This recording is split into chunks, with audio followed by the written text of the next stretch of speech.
We welcome you back to this channel. In this video, we explore terrifying experiences with rituals performed in schools. Sometimes, what starts as an innocent game can unleash something much darker. Go ahead, turn off the lights, and let's take one more step into the world of the unknown. The spirit of the past. During my last year of high school, something happened that I haven't been able to erase from my memory. At that time, the school I attended was an old building with long, narrow hallways and a basement no one dared to enter. It was said that many years ago, it had been an orphanage, but the school staff never confirmed or denied the rumors. The only thing certain was that something strange could be felt when walking down those hallways, as if the echoes of the past still lingered in the classrooms. It all began when my classmates decided to perform a ritual. They said it was some kind of game, something to kill the boredom.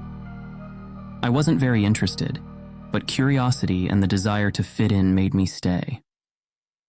They chose one of the school's oldest classrooms. The walls were full of cracks, and the windows, covered in dust, barely let in any light from outside.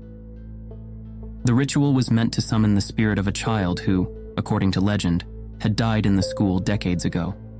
We gathered around an old desk placed in the center of the room. Candles were arranged in a circle, and in the middle was a rag doll that supposedly represented the child. When the candles were lit, the dim light cast dancing shadows on the walls, giving the room an unreal and oppressive air. They began to recite words that I didn't fully understand, a mix of Latin and unintelligible murmurs. At first, it all seemed like a joke, but soon things started to change. The air became thick, and an overwhelming sense of cold invaded the room. The candle flames flickered violently, as if something invisible was trying to snuff them out. That's when I saw him for the first time, the ghost of a child standing in a corner of the room. He couldn't have been more than 10 years old, with a thin, pale frame. He wore an old, tattered uniform, like the ones orphans wore in the 1950s. His face was ghostly white, with dark, hollow eyes sunken into sockets that resembled endless pits. What disturbed me the most was his mouth, a straight line showing no expression, no sadness or anger, just a chilling indifference. He remained motionless, watching us. It was as if he were trapped between the living and the dead, condemned to wander eternally in that place. My body froze. I couldn't look away from him, as if an invisible force compelled me to keep staring. The child began to move slowly, dragging his bare feet across the floor. His movements were erratic, as if each step took an immense effort. My heart pounded.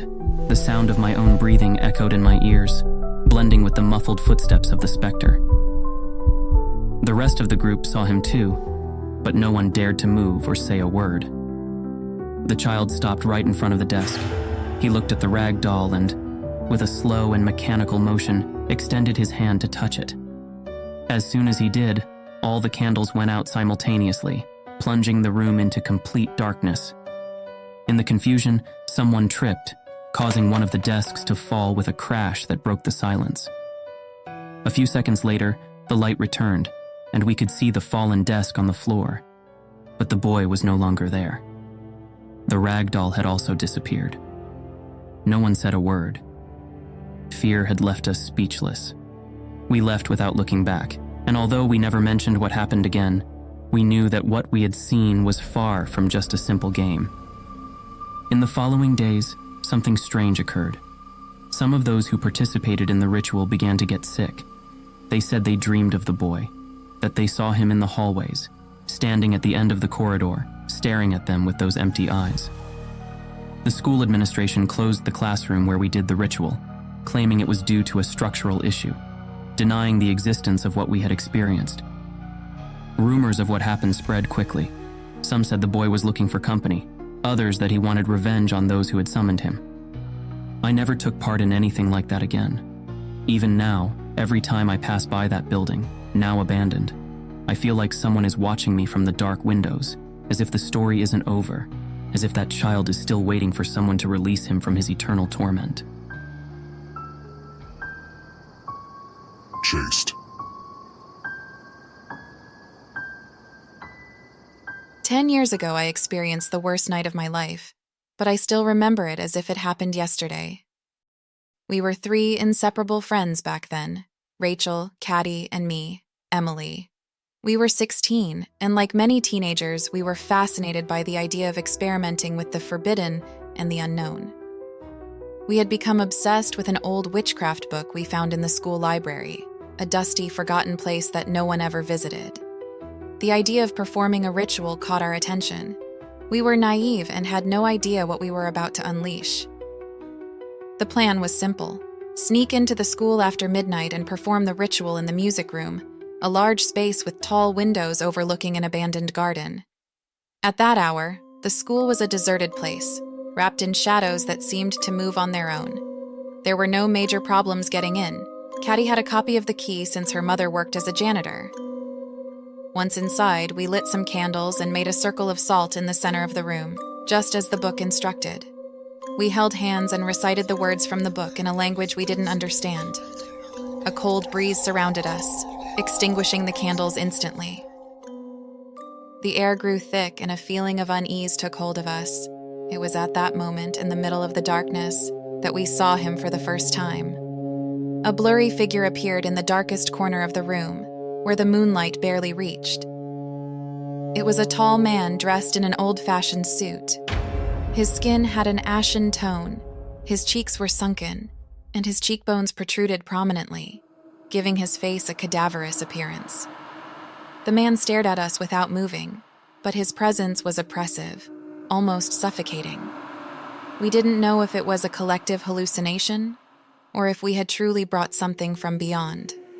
What I do remember is that a mix of fear and regret took hold of us. No one dared to say a word. We just ran. After that night, everything changed. In the following weeks, we started seeing him in different parts of the school. He would appear in the hallways, always standing still at a distance. We could feel his dark eyes following us wherever we went. Once, while I was in the library looking for a book for a class, I looked up and saw him between the shelves. His long, deformed hands rested on the books, leaving black stains like moldy fingerprints. Each appearance was more disturbing than the last, and the feeling of being watched never left us. Rachel was the first to lose her composure. She started skipping classes, locking herself in her room, saying she saw him even outside of school, lurking in the shadows of her bedroom. One day, she stopped answering our calls. Then it was Caddy. In the middle of a class, she started screaming that he was there, standing next to the teacher. No one else could see him, but I knew she wasn't lying. I saw him too, standing silently, watching us with his lifeless face. The last time I saw him was the day before I left school for good. I had gone to meet Caddy after class, but she never showed up. I was left alone in the courtyard, and out of the corner of my eye, I spotted him on the second floor, next to the windows of the music room where it had all begun. He was watching me, and this time his mouth seemed to move, trying to say something I never heard. A chill ran down my spine, and I knew that no matter where I went, he would always be there in the dark corners, watching, waiting. Today, many years later, I wonder if he still follows us. Rachel and Caddy moved far away and we lost contact. None of us ever spoke about what happened, as if ignoring it would let us escape him. But there are nights when I am alone, and the house falls silent and I feel a presence. I don't need to turn around to know who it is. His image, with those empty dark eyes, is etched in my mind forever. The ritual condemned us to live with the shadow of a man who will never let us go. Traces of a ritual. When I was young, I attended an old school, a building with worn-out walls and tall windows that always seemed dirty, no matter how often they were cleaned. The place had an air of melancholy. My group of friends and I used to roam everywhere, exploring every corner during recess. One day, driven by curiosity and a bit of boredom, we decided to venture into the oldest part of the school, an area the teachers always told us was off limits due to its dilapidated condition. It was a dark and dusty wing, filled with broken desks and forgotten books. At the end of a hallway, we found a door we hadn't seen before. The door was made of dark wood, and it seemed like it didn't belong to its surroundings. We forced it open with a shove and found a sort of storage room, small, windowless, barely illuminated by the light seeping through the cracks in the ceiling. In the center of the room, there was a circle of unlit candles, strange objects scattered around, and drawings made with chalk.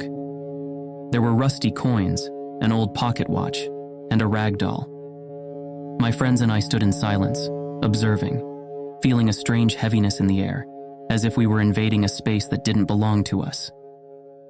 That was the day everything began. I felt a constant presence, a sensation of being watched all the time, no matter where I was. I could feel it even when I was alone.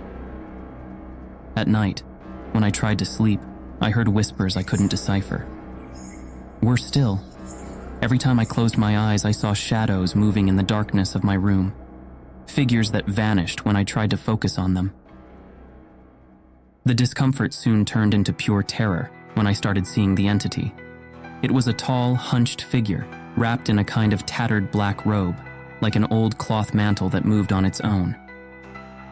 Its face was a blurred smudge, but the most unsettling part was its eyes, two dark, gleaming pits, lifeless, as if only an abyss existed inside them.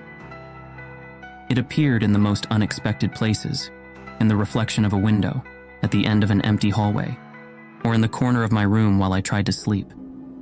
It never moved quickly, always slow, as if it knew it didn't need to hurry, that the fear I felt was feeding it. One night, I woke up feeling an icy cold seeping through the walls. I was paralyzed, unable to move, and I felt my body grow heavy, as if something invisible was pinning me to the mattress. When I opened my eyes, I saw it standing at the foot of my bed, its black figure contrasting with the dim light. It was so close that I could hear a faint sound, like the whisper of wind or the crackling of dry branches. I tried to scream, but no sound came out of my mouth. Only its eyes, those dark voids, stared at me, absorbing my fear. From that moment on, my life became a living hell. Even in broad daylight, I felt its presence behind me, like an invisible weight that never left. It didn't matter if I was at school, at home, or on the street. It was always there, lurking. My grades dropped, my parents started to worry, and my friends distanced themselves. No one understood what was happening to me, and I didn't know how to explain that a shadow was stalking me. The nights were the worst. I dreamed of the chalk circle and the unlit candles, and every time I woke up, I felt like I was back in that dark room, even when I opened my eyes and saw the familiar walls of my bedroom. Objects around me seemed to move without any apparent reason, books falling off shelves, lights flickering, and doors closing on their own. It was as if something was feeding on my fear, growing with every whisper, with every appearance. I never knew exactly what that entity was or why it had chosen me.